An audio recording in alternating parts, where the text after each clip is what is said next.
Welcome one last time, guys, to this topic. We are going to do some guided practice on this video. I am going to ask you to try and do your sentences before I try them out so that you can get your practice and see if it is the same, if you answer them the same way that I do, and also it might allow you to understand a little better why something should not be classified as a specific element or why it should.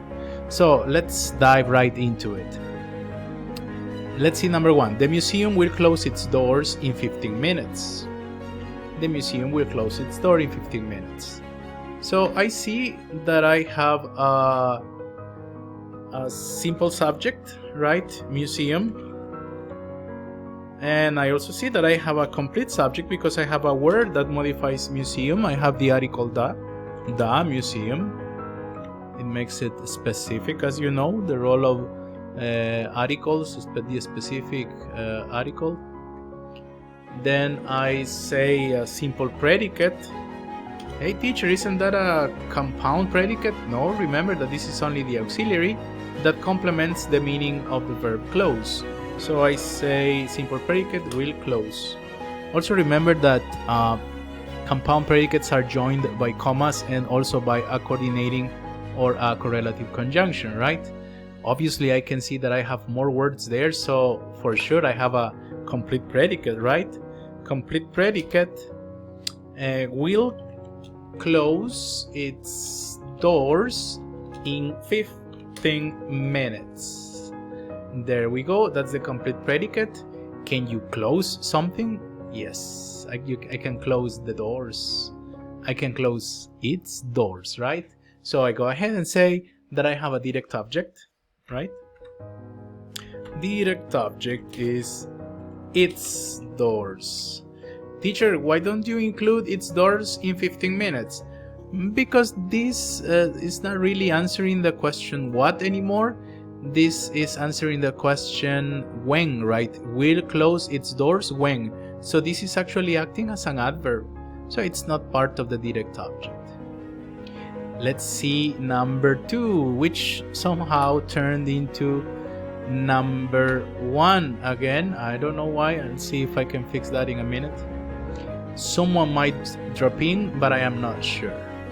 Someone might drop in, but I'm not sure. Okay, this is getting more interesting now. So we might say, somebody might say, okay, I have teacher, I am gonna show you that I know that what I'm doing, and I will tell you that I have a compound subject. Oh no, not really, you don't have a compound subject. What you have is a compound sentence. See, someone might drop in, that's one sentence, right? That's one sentence. There we go. And I am not so sure, that's another sentence. So what is the conjunction but doing? Joining two sentences. Okay, so I can see these are two sentences. If they stand by themselves, they transmit meaning. Someone might drop in. Okay, I understand that. Full meaning. I am not sure. Full meaning. Another reason why you cannot have a compound subject here is because if I had a compound subject, the subjects would be together. But see, you have one subject here, someone, and then you have a verb. And then you have the other subject all the way over here. So that's another reason why I can tell you that you do not have a compound subject.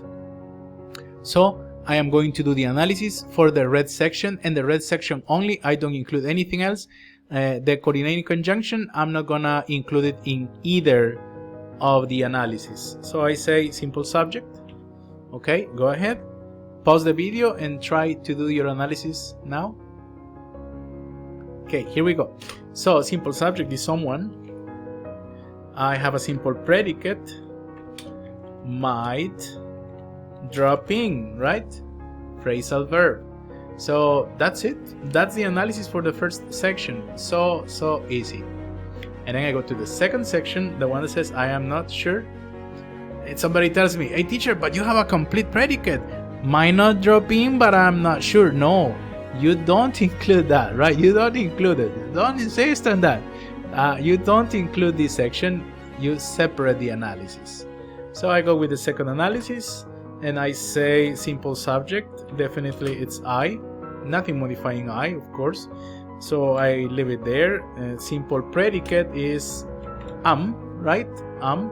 And then I have a complete predicate. Complete predicate, I'm not sure, right? Haha, we have a linking verb. So with it, the possibility, I insist, nothing is for sure. I mean, you may have a subject complement, but you may not, right? So you gotta do the tests. You always gotta do the tests. So I am not what? Sure. It is renaming I, or is it describing I? It's describing, right? That's an adjective. So for sure, this is a predicate adjective. Sure. There you go. And then the last sentence in this slide. Someone has called Mari a chicken. He's furious about it. Okay, I'm talking about Marty McFly. If anybody knows who that person is, you're one of mine. So someone has called Marty a chicken, semicolon. The semicolon acts as a period. So I'm saying that I have two sentences over here. So I'm going to analyze. Someone has called Marty a chicken. I'm gonna use yellow now. And he's furious about it. I can see it's another sentence. Subject, verb, complement, right? That's going to be a second analysis. So I go ahead and start doing the analysis for someone has called Marty a chicken. So go ahead, please. Try it. And now it's my turn. I hope you paused the video. Simple subject is someone, right? Oh, it's red. I don't know why. Let me change this real quick. Let's go here and here and here. There we go. There, I fixed it. Simple predicate has called. And I have a complete predicate, right? Has called Marty a chicken. There we go. Can you call someone? Can you call something? Yes, I can. I have the possibility for a direct object. So I go ahead and say direct object. Well, first I gotta check, right? I don't simply assume. Someone has called who? Marty. Someone has called Marty, right? Hey, Marty, right? So I have a direct object. Marty. So someone has called Mari. And see the verb called over there?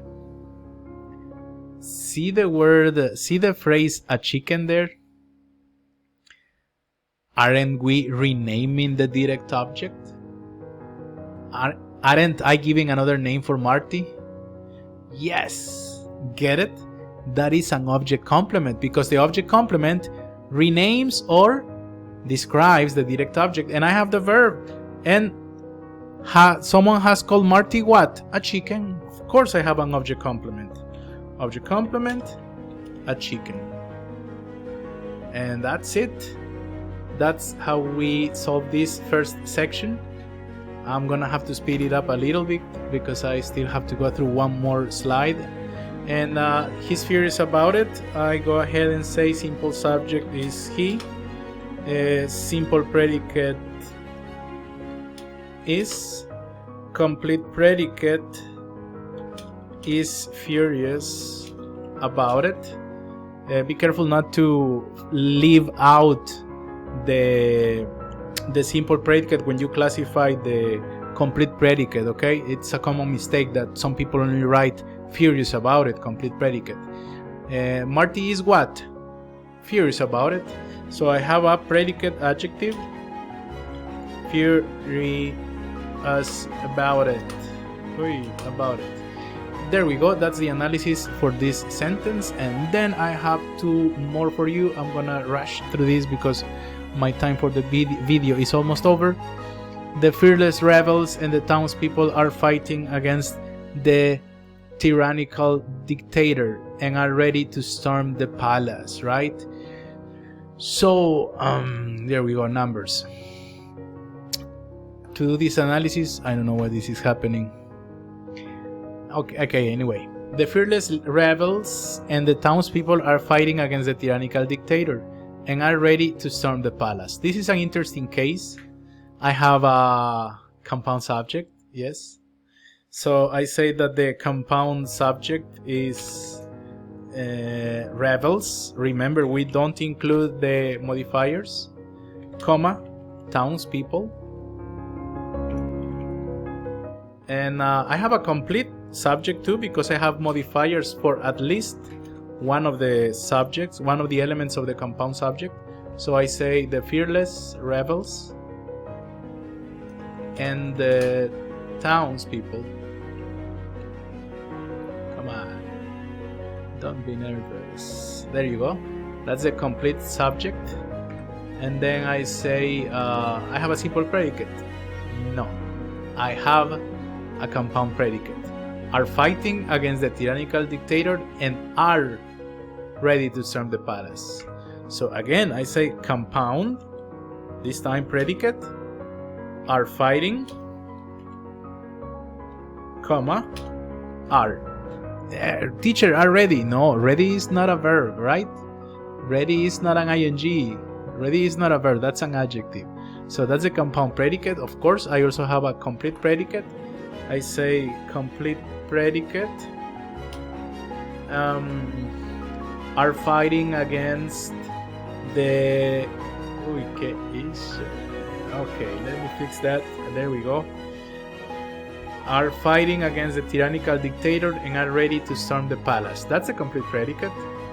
Everything that is not the subject, right? And then I check if I have objects, if I have complements. Are fighting what? No answer. Are what? Ready to storm the palace. So I say that I have a predicate adjective again. Ready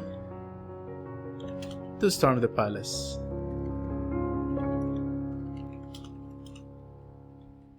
And then the last one, in the morning, Swagata will have left New Delhi. My an old teacher I had in India, that was her name, Swagata. So I go ahead and say simple subject, Swagata.